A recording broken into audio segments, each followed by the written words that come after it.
21h30. Je suis au lit, 3 oreillers dans le dos, un livre sur les genoux. Ma mère entre dans la chambre. « Qu'est-ce que tu lis encore ?» Elle m'arrache le livre des mains, regarde dégoûtée la couverture dégoulinante de sang. « Meurtre à la cantine », ça s'appelle, numéro 356 de la collection Nuit atroce. Alors, en général, les enfants aiment avoir peur. Ça, c'est une constante. Ils ont ce besoin d'avoir peur et d'être rassurés. Alors, juste la peur elle-même gratuite, non, effectivement, ça n'a pas d'intérêt. Mais montrer que la peur, que c'est bien d'avoir peur, que c'est bien d'être rassuré, puis que les choses sont moins importantes et moins dramatiques qu'elles ont l'air d'être, ça, les enfants, ils adorent ça. On y va, hop. Le travail avec les enfants m'incite toujours à aller plus loin. Et un jour, j'ai demandé à plusieurs classes d'enfants de me raconter simplement une histoire autour de ce thème, l'argent. Moi, je m'attendais à des histoires d'argent de poche, des histoires de conflits dans la famille, et pas du tout. Énormément d'enfants m'ont raconté que quand il y avait des problèmes d'argent dans la famille, premièrement, on n'en parle pas, mais deuxièmement, ils le sentent, ils le perçoivent. Et ils sont angoissés, donc ils ont des tas de réactions. Par exemple, il y a un nombre d'enfants incalculable qui m'ont raconté qu'ils cachaient de l'argent, des petites pièces, au cas où, comme une espèce de petite cagnotte au cas où. Ça veut dire qu'ils vivent avec ce souci de demain on n'aura rien à manger, ou demain on ne sait pas où on habitera, etc., etc.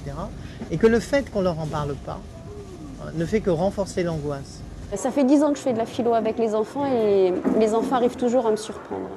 Il n'y a pas très longtemps, je faisais un débat sur la mort, justement. Est-ce qu'on peut savoir ce qu'il y a après la mort ou est-ce que c'est triste de vieillir, ou si on avait travaillé sur la vieillesse. Et j'avais lu un article, un album sur la transmission. Je ferme l'album, et il y a une petite fille tout de suite qui demande à prendre la parole et qui me dit comme ça tout de suite, finalement, la mort, c'est pas si triste que ça quand on a accompli tout ce qu'on devait faire dans son existence. Ils ont une capacité de transcendance, de raccourci, d'élévation qu'on leur enlève souvent quand on les pense, les enfants. Filer la métaphore avec eux, c'est intéressant. Ne pas avoir peur d'utiliser des mots qui nous paraissent à nous, adultes, peut-être un peu trop hauts ou trop chargés. C'est, à mon avis, nos peurs. Ils en sont très friands, des mots compliqués. Il m'est arrivé un truc assez rigolo, j'étais invitée dans une école. Normalement, j'aurais dû avoir des CM2 et je me suis retrouvée avec une section de moyens de maternelle sur un livre destiné plutôt au CM2. Et il se trouve que l'institut, elle avait lu ce livre-là aux enfants, etc. Donc c'était un peu panique à bord, parce que c'est vrai que c'était le maître des horloges, plus on va dire un conte philosophique un peu complexe, donc j'étais demandé ce qui allait se passer. Et les enfants m'ont restitué d'abord des bouts de phrases qu'ils avaient comme incorporés. Je pense qu'il y avait une musicalité, il y avait quelque chose. Bon. Et il y a un petit, 4 ans, qui me regarde et qui me dit oh, « Comment tu fais pour écrire aussi bien beau ?» Alors, c'est des enfants qui ne possèdent pas l'écriture, donc j'étais embêtée pour lui répondre. Et j'ai fait un peu le parallèle avec le dessin en lui disant « Toi, quand tu dessines, je pense que tu prends pas n'importe quelle couleur, tu prends des couleurs qui s'aiment entre elles, tu fais attention. » Je dis « Avec les mots, tu le découvriras plus tard, on peut faire ça aussi, on peut agencer les mots ensemble. » Puis il me regarde très, il réfléchissait, et puis il me dit « Ah, j'ai compris, t'écris comme un arc-en-ciel. » Moi, je trouve qu'il y a des enfants de 3-4 ans qui ont déjà... Les enfants sont hyper intelligents, ils n'ont pas les moyens pour s'exprimer encore. Ils les ont, mais ils s'expriment pas comme nous, ils ont un vocabulaire différent, ils ont une façon de faire différente, mais ils ont tout. Ils ont déjà tout compris, ils ont déjà tout ils ont plein de choses à nous raconter. Et souvent, ils sont redoutables, hein, au niveau mélodique.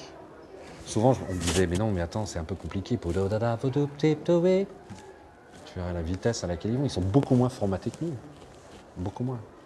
Aller dans une classe de maternelle, si on ne connaît pas le milieu des maternelles, aller dans une classe de maternelle, c'est un sacré voyage. Hein.